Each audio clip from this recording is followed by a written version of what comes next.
Hi, Kathy White, Certified Professional Ergonomist. What does that mean? I start all of my videos with saying my title, and that is my certification.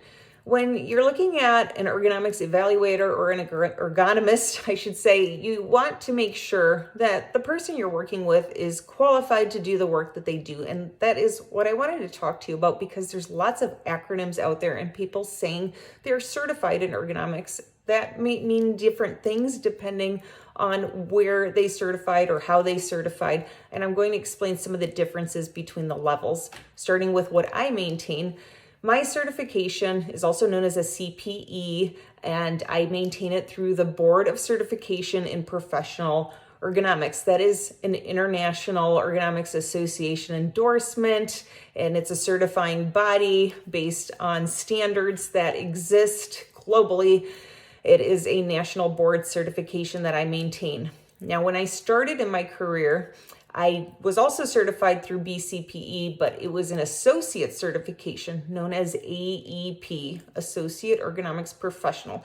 I did not have enough work experience at the time for the full CPE certification. However, I was required to sit through a standardized examination in order to achieve the AEP certification. And that's something really important to understand when you're looking at certifications. You likely want to work with somebody who had to go through a certification process, not just a training where they got a certificate, but they actually had to sit through a proctored examination to demonstrate their expertise and knowledge, and they're required to then maintain that on an ongoing basis. The associate certification, again, I had not had enough work experience, but then I built into the full CPE. Once I had enough, I sat through another exam in order to achieve that designation. And that also required me to submit a portfolio of my work in addition to taking the exam. Now, some of the things I mentioned may have changed because I've had my certification for a large number of years.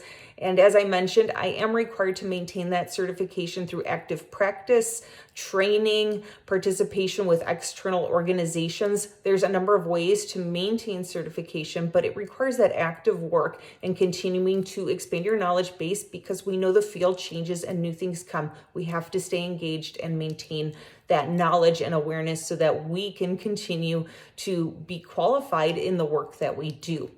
Now, another national board certification body you may hear about is the Oxford Research Institute. There are two designations that can be achieved through that institute as a national board certifying body.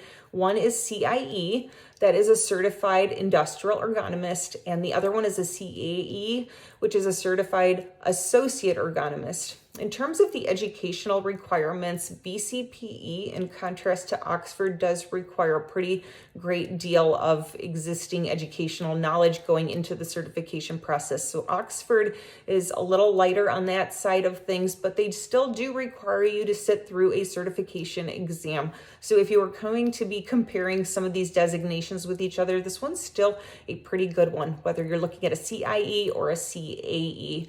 The gold standard is considered the CPE, and with an AEP, they're building into the CPE. Lots of alphabet soup going on here, but I'm going to segue and mention there are a number of private business certificate programs that exist out there. And the situation really is you sit through a training, they test your knowledge, and then they give you a certificate. These are not considered to be the same level as a national certification body. I'm not sure if any of them even require some sort of ongoing knowledge. Maybe you have to pay every so often to maintain. I'm not sure how these private business certificate work.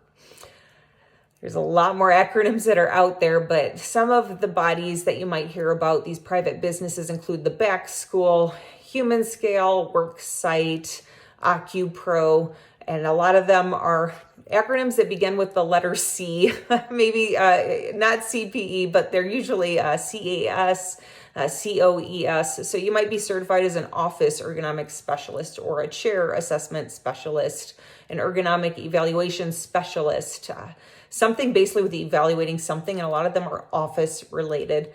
So just so you understand, again, the certification programs, they are designed to test knowledge, skills, abilities to perform the work that you're doing as an ergonomist versus the other programs I just mentioned are assessment based, and they're used to teach learning objectives. And on that basis, you then have a certificate.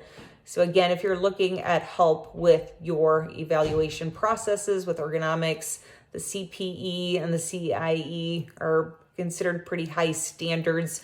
And then you might start to look into the AEP or the CAE as your next level. And then those private business certificates are what comes into play, which is a lot more alphabet soup, as I mentioned. But I hope this just helps give you some information, help you navigate when you're looking at how people are qualified or certified, or if you're interested in pursuing some sort of certification. Certainly nothing wrong with the private business certificates, but just understand kind of how that stuff might be viewed if you're looking to get some work out of that process. A lot of people do prefer those higher levels of designation. Feel free to drop a note in the comments if you have any additional questions. I'd be happy to help you a little more. Thanks.